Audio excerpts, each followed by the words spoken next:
আমি কখনো ভাবিনি যে আমার ছোট ভাই আমার ঘরে এসে ঘুমাতে চাইবে। তার বয়স ১৪ বছর এবং যখন সে বলল, আপু, আমি একা ঘুমাতে ভয় পাই, তখন আমি খুবই অবাক হলাম। ছোটবেলা থেকেই আমি তাকে খুব ভালোবাসি এবং সেদিনও তাকে আমার পাশে রাখতে চাইলাম। রাতে আমরা একসঙ্গে ঘুমাতে গেলাম। কিছুক্ষণ পর হঠাৎ আমি অনুভব করলাম যে কেউ বিছানায় নড়াচড়া করছে। আমি চোখ খুলতেই দেখি আমার ভাই আমাকে জড়িয়ে ধরেছে। তারপর ভাইয়া আমাকে, আমার গল্পগুলো তোমরা শুনো কিন্তু সাবস্ক্রাইব করো না।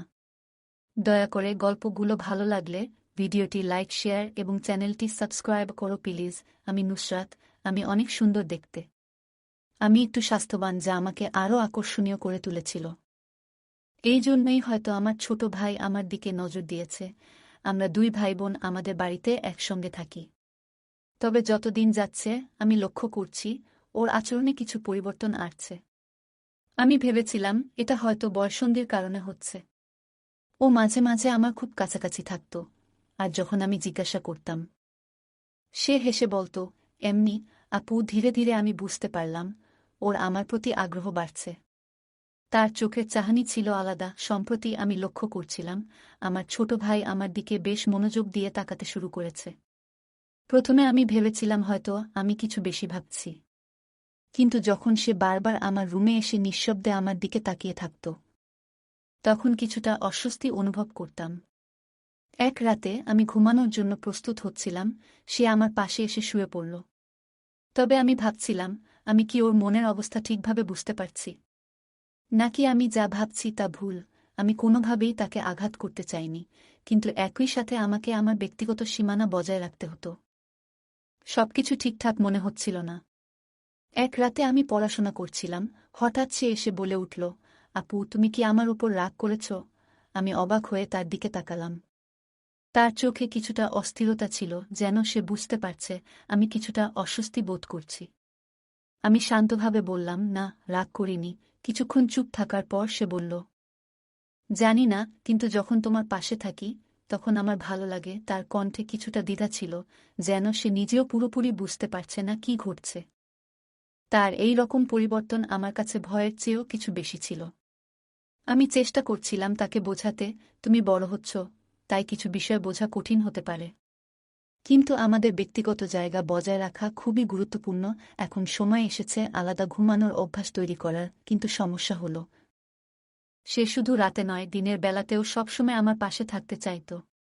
আমি যেখানেই যেতাম সে আমার সাথে থাকত। এমনকি আমি রান্নাঘরে কাজ করলেও সে এসে সেখানে বসে থাকত যতক্ষণ না আমি কাজ শেষ করি। একদিন আমি তাকে বললাম, তুমি বন্ধুদের সাথে সময় কাটাচ্ছ না কেন? দেখছি তুমি স্কুলেও ঠিকমতো যাচ্ছ না। এতে পড়ালেখার অনেক ক্ষতি হচ্ছে এবং এটা তোমার ভবিষ্যতের জন্য ভালো নয়। আমার স্বপ্ন তুমি একদিন একজন ডাক্তার হবে, কিন্তু এভাবে চলতে থাকলে সেটা কঠিন হবে। আমার কথা শুনে সে রেগে গিয়ে বলল, আমি স্কুলে যেতে চাই না, আর বেশি লেকচারও শুনতে চাই না। আমাকে জোর করো না। তার এই প্রতিক্রিয়া দেখে আমি হতবাক হয়ে গেলাম। এই ছেলেটাই ছিল যে সব সময় হাসিখুশি থাকত, বন্ধুদের সাথে খেলাধুলায় মেতে থাকত এবং পড়াশোনায় মনোযোগী ছিল। কিন্তু এখন সে নিজেকে বন্ধুদের থেকে দূরে সরিয়ে নিয়েছে। আর সবচেয়ে অদ্ভুত ব্যাপার হল, সে আমার কাছ থেকেও দূরে যেতে চায় না। আমি যেখানেই যাই সে যেন আমার সঙ্গেই থাকতে চায়। তার রাগান্বিত কথাগুলো আমার মনকে নাড়া দিয়েছিল এবং আমি চিন্তিত হয়ে পড়লাম। সেদিন থেকে আমি আর চুপ থাকতে পারিনি। আমি সিদ্ধান্ত নিলাম ওর সাথে মন খুলে কথা বলার সময় এসেছে। সে যখন রাতে আমার সাথে ঘুমাতে এলো, আমি আস্তে করে বললাম, তোর কি হয়েছে? আগে তুই সব সময় বন্ধুদের সাথে থাকতি, এখন কি হয়েছে আমাকে বলো। কিছুক্ষণ চুপ থেকে সে বলল, যখন আমি স্কুলে থাকি বা বন্ধুদের সাথে খেলি, তখন মনে হয় তুমি আমার থেকে দূরে চলে যাচ্ছ। মনে হলো হয়তো সে আমাকে তার জীবনের কেন্দ্র হিসেবে দেখত, আর এখন আমি বড় হচ্ছি, তাই ধীরে ধীরে তাকে ছাড়িয়ে যাচ্ছি। মনে হচ্ছিল সে আমাকে অনেক ভালোবাসে, কিন্তু তার আচরণের এই পরিবর্তনগুলো স্বাভাবিক ছিল না। আমি তাকে বোঝানোর চেষ্টা করলাম, আমি তোর সাথে আছি, কিন্তু আমাদের আলাদা থাকার এবং ঘুমানোর অভ্যাস গড়ে তোলা উচিত। আমরা এখন বড় হয়েছি। সে রাজি হতে চাইল না। শুধু রাতে নয়, দিনেও সে সবসময় আমার সাথেই থাকতে চাইত। কিন্তু তার আচরণের পরিবর্তনটা স্বাভাবিক মনে হচ্ছিল না। তার কথাগুলো শোনার পর আমি অবাক হয়ে গেলাম। সে একেবারেই তার পুরনো অভ্যাস, স্বভাব বা রুটিনে ছিল না। মনে হচ্ছিল সে আমার প্রতি গভীর মনোযোগ দিচ্ছে, যেন সে আমাকে ভালোভাবে বুঝতে চাচ্ছে বা আমার কাছ থেকে কিছু চাচ্ছে। তার এই আচরণগুলো আমাকে অস্বস্তিতে ফেলতে শুরু করেছিল। একদিন যখন আমি ঘুমানোর প্রস্তুতি নিচ্ছিলাম, সে হঠাৎ আমার রুমে এসে বলল, দিদি, আমি তোমার সাথে ঘুমাতে চাই। প্রথমে আমি ব্যাপারটিকে স্বাভাবিকভাবে নিয়েছিলাম, কিন্তু ধীরে ধীরে তার আচরণ কিছুটা অদ্ভুত হতে শুরু করল। তার মুখে একটা অস্থিরতা দেখা যাচ্ছিল যা আমাকে ভাবিয়ে তুলল। আমি তাকে জিজ্ঞেস করলাম, তোর কি হয়েছে? সে কিছুটা অদ্ভুতভাবে বলল, দিদি, আমি ঠিক আছি। আজ আস্তাবলে গিয়েছিলাম, সেখানে ছাগলের দুধ পান করেছি। তাই হয়তো এই রকম লাগছে। তার কথায় আমি কিছুটা অবাক হলেও সেটা একসময় মজা করে উড়িয়ে দিলাম। তাকে বুঝিয়ে বললাম, তুই একটু মজা করছিস, তাই না?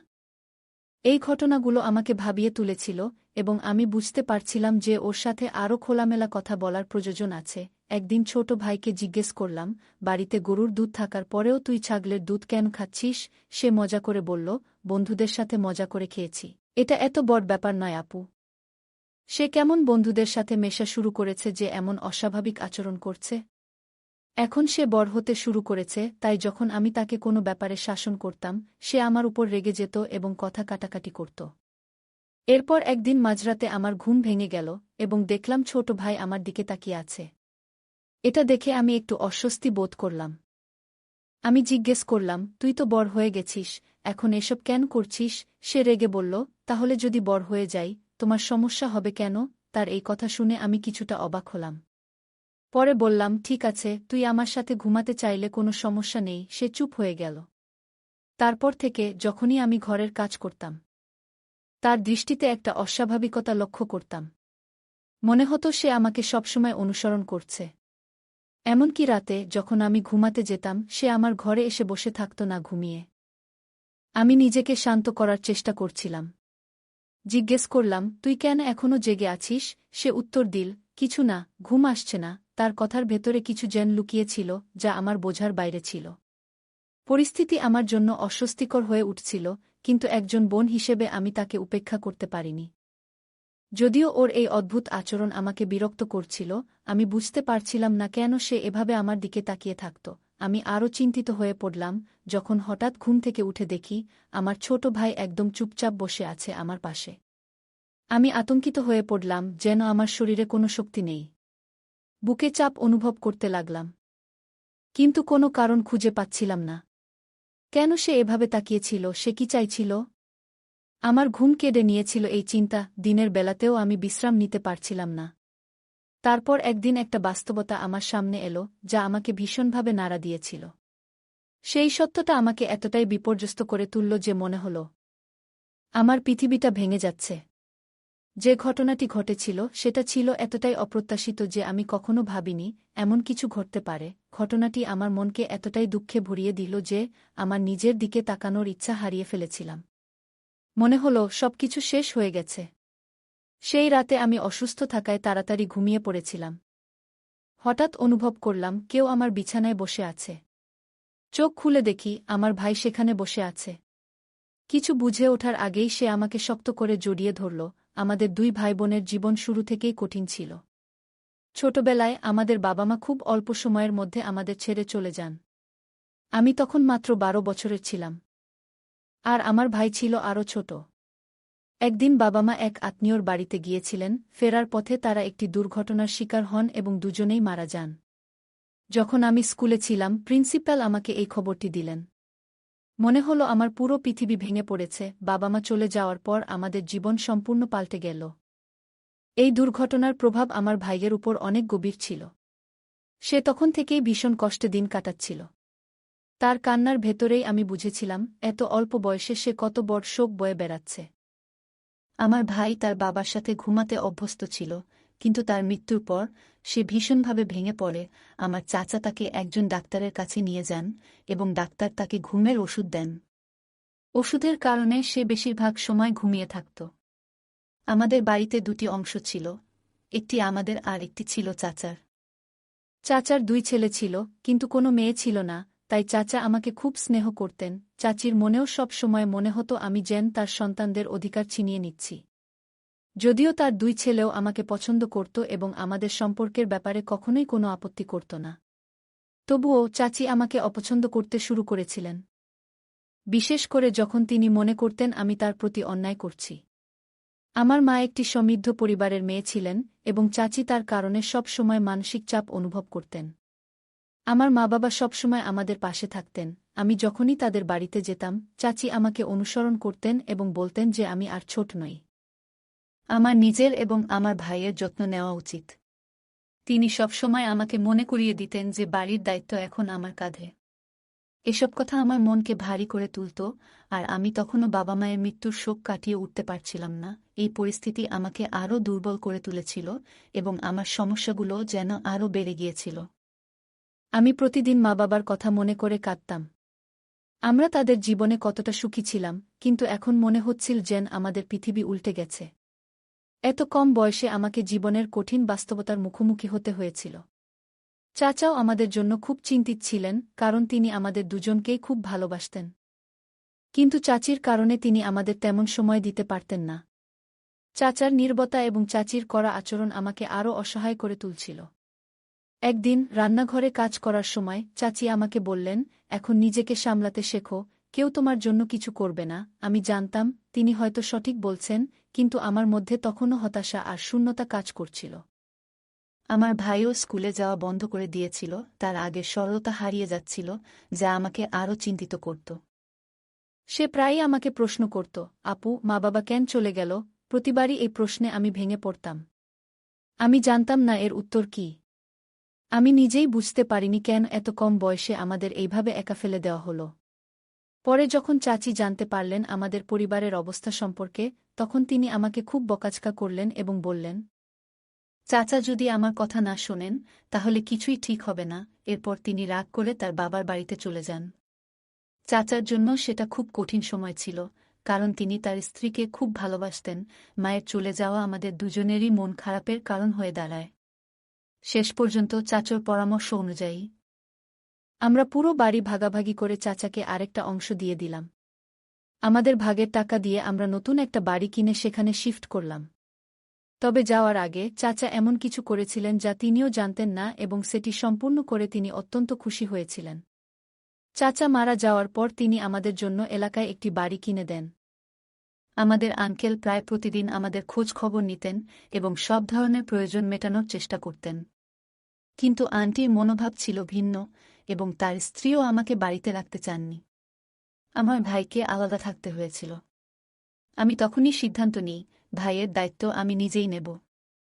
আমি বাড়িতে থেকেই প্রাইভেট পড়াতে শুরু করি এবং বিএ ডিগ্রি অর্জন করি। এর মাঝে অনেক চাপের মধ্যেও আমি আমার ভাইয়ের দেখাশোনা চালিয়ে যাই। আমার ভাই শৈশবের অনেক কিছু হারিয়ে ফেলেছিল এবং ধীরে ধীরে সে অনেক স্মৃতি ভুলে যাচ্ছিল, যাতে তার মনে কোনো কষ্ট না হয়। তার মায়ের মতো করে বাবার মৃত্যু এবং চাচার দায়িত্বগুলো সে মনে রাখছিল।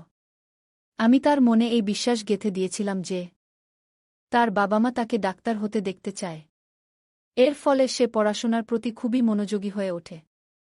বাবার পেনশন থাকার কারণে আমাদের আর্থিক অভাব তেমন ছিল না। আমাদের জন্য বাজারে 5টি দোকান কেনা হয়েছিল, যেগুলোর আয় থেকে আমরা আর্থিকভাবে স্থিতিশীল হয়ে যাই। সময়ের সাথে চাচা আমাদের থেকে দূরে সরে যান এবং আমি একাই বাড়ি চালানো শিখে যাই। এতে আমার আর তেমন সমস্যা হয় না, তবে প্রিয়জনদের অভাব অনুভব করতাম। তবুও আমি আমার সমস্ত মনোযোগ আমার ছোট ভাইয়ের উপর দিয়েছিলাম। তবে কিছু সময়ের মধ্যে সে অনেকটাই বদলে যেতে শুরু করে। আগে সে পড়াশোনায় খুব আগ্রহী ছিল, কিন্তু এখন বন্ধুদের সাথে মেলামেশা বন্ধ করে দিয়েছে। আমি জিজ্ঞেস করলে সে আমার সাথে অশ্রদ্ধা করতে শুরু করে। সে বলতো, আমি আমার মতো করে চলব, তুমি হস্তক্ষেপ করো না। আগে সে এমন ছিল না, কিন্তু এখন সে আমার কোনো কথাই শুনছে না। শুধু তাই নয়, রাতে আমার সাথে ঘুমানোর জন্য জেদ ধরতে শুরু করেছে। আমি লক্ষ্য করলাম যে আমার ভাইয়ের আচরণ অস্বাভাবিক। আমি এর কারণ জিজ্ঞাসা করলে সে বলল, আমি ছাগলের দুধ খেয়েছি, যা শুনে আমি হতবাক হয়ে গেলাম। তার অদ্ভুত আচরণ আমাকে বেশ অস্বস্তিতে ফেলেছিল। এরপর এক রাতে ঘটে গেল একটি অপ্রত্যাশিত ঘটনা। আমি ঘুমিয়েছিলাম, হঠাৎ ঘুমের মধ্যে চোখ খুলে দেখি আমার ভাই আমার পাশে বসে আছে। তার এত কাছে উপস্থিতি আমাকে শঙ্কিত করে তোলে। কিছু বলার আগেই সে আমাকে শক্ত করে চেপে ধরল। সে হঠাৎ করে আমাকে আঘাত করে বলল, তুমি মরে গেলে ভালো হতো, মায়ের বাবার সাথে। তোমার জন্য আমাদের এত কিছু সহ্য করতে হয়েছে। তার আচরণ এবং কথাগুলো আমাকে ভীষণভাবে আহত করল। আমি অনেক কষ্টে তাকে সরিয়ে দিয়ে রাগে চিৎকার করে বললাম, তুমি এতটা সাহস পেলে কোথায়? তুমি কি জানো তুমি কি করছো? আমার ভাই তখন আমাকে আরও বিরক্তির সাথে বলল, আমার জীবন নষ্ট হয়ে গেছে শুধু তোমার জন্য, তুমিই আমার সমস্যার মূল কারণ। বন্ধুরা পর্যন্ত আমার সাথে মিশতে চায় না, কারণ তোমার কারণে ওদের লজ্জা পেতে হচ্ছে। তার কথা শুনে আমি হতভম্ব হয়ে গেলাম। সে আরও বলল, একদিন আমি যখন বন্ধুদের সাথে খেলতে গিয়েছিলাম, তখন আমার এক বন্ধুর মা আমাকে তাড়িয়ে দিয়ে বলেছিল, তুমি খারাপ মেয়ে বলে তোমার সাথে আমাদের ছেলেদের মিশতে দিতে পারব না। তোমার বোনের কারণেই সবকিছু নষ্ট হচ্ছে, সেই ছেলেটা তোর সাথে সময় কাটায়। আর সবাই মনে করে তুই অন্যদের জীবন নষ্ট করে দিচ্ছিস। এখন পাড়ার অনেক ছেলেরা আমাকে নিয়ে ঠাট্টামস্করা করে, আমি স্কুলে যেতে পারছি না, খেলতেও পারছি না। আমি একটা ছেলের সাথে রিলেশনে ছিলাম, সেটাকে সবাই খারাপভাবে নিয়েছিল। সেটা আমি জানতাম না। আমার ভাইও এটাকে অনেক খারাপভাবে নিয়েছিল। আমি এইসব শুনে ধাক্কা খেলাম, কিন্তু কিছু বলতে পারলাম না। এতদিন যা করেছি ভাইয়ের ভালোর জন্য, আজ সে আমাকে দোষারোপ করছে। তারপর আমি চাচা আর মামাকে ফোন করে সব জানালাম। তারা আমার ভাইজের এই ধরনের আচরণে অবাক হয়ে গেলেন। কিছু আত্মীয় অনেক দিন বাড়িতে আসেনি, তাই তারা জানত না আমাদের পরিস্থিতি। ভাই শেষে বলল, তোর বোনের সঙ্গে সম্পর্ক রাখার জন্যই আমার বন্ধুরা আর আমাকে মেনে নিচ্ছে না। আমি আমার ভাইয়ের দেখাশুনে করার জন্য কিছু দিন পর বিয়ে করে নেই। কারণ বাবা মা না থাকার কারণে আমাদের অবস্থা দিন দিন খারাপ হতেছিল। ভাইও দিন দিন আমার প্রতি তার রাগ বাড়তেছিল। এসব দেখার পর আমি সিদ্ধান্ত নেই বিয়ে করার। আমার যার সাথে রিলেশন ছিল আমি তাকেই বিয়ে করি, যাতে সব ঠিক হয়ে যায়। এই কথাগুলো শোনার পর আমার ভাইয়ের প্রতি আচরণে আমি অনেক ভুল করেছিলাম। সে আমার কাছ থেকে বেশ হতাশ ও বিব্রত হয়েছিল। তাকে আমি একসময় দূরে সরিয়ে দিয়েছিলাম, কারণ তখন আমার পক্ষে কিছু বলার বা তাকে ক্ষমা করার পরিস্থিতি ছিল না। আমি জানতাম এই সমস্যা থেকে বেরিয়ে আসতে সময় লাগবে। আমারও কিছুটা সময় দরকার ছিল, কারণ আমি বেশিক্ষণ কারও উপর রাগ ধরে রাখতে পারি না। আমাদের কখনো কখনো নিজেদেরকে সময় দিতে হয়, যাতে পুরনো ভুলগুলো ভুলে এগিয়ে যেতে পারি। আমার বিয়ের পর সব ঠিক হয়ে যায়। ভাইয়ের ভুল বুঝা থেকে সব কিছুই একে একে ঠিক হতে থাকে। এরপর আমি কিছুটা সময় নিয়ে নিজেকে শান্ত করি। আমি আবারও নতুনভাবে জীবন শুরু করি এবং আমার স্বামী ও ভাইয়ের সঙ্গে এক বাড়িতে থাকা শুরু করি। আমাদের চাচা আমার বিয়ের ব্যবস্থা করেছিলেন, আর চাচিও আমাকে খুব স্নেহের সঙ্গে মেনে নিয়েছিলেন। ভাই আবার পড়াশোনায় মনোযোগ দিল, আর আমাদের পরিবারে একে অপরের প্রতি ভালোবাসা ও সম্মান বৃদ্ধি পেল। এভাবেই আমাদের মধ্যে ভুল বোঝাবুঝি দূর হল, আর পরিবারের মধ্যে শান্তি ফিরল। ধীরে ধীরে আমার হৃদয়ের সব রাগ এবং দুঃখ দূর হয়ে গেল। যেকোনো সম্পর্কের মধ্যে সবচেয়ে গুরুত্বপূর্ণ বিষয় হল না জেনে কাউকে দোষারোপ না করা। এই অভিজ্ঞতা আমার এবং আমার ভাইয়ের মধ্যে আরও গভীর বন্ধন তৈরি করেছে। গল্পটা কেমন লাগলো জানাতে ভুলবে না। আরও মজার মজার রোমান্টিক গল্প শুনতে চাইলে ভিডিওটি লাইক, শেয়ার এবং চ্যানেলটি সাবস্ক্রাইব করতে এবং বেল আইকনটি ক্লিক করতে ভুলবে না। ধন্যবাদ।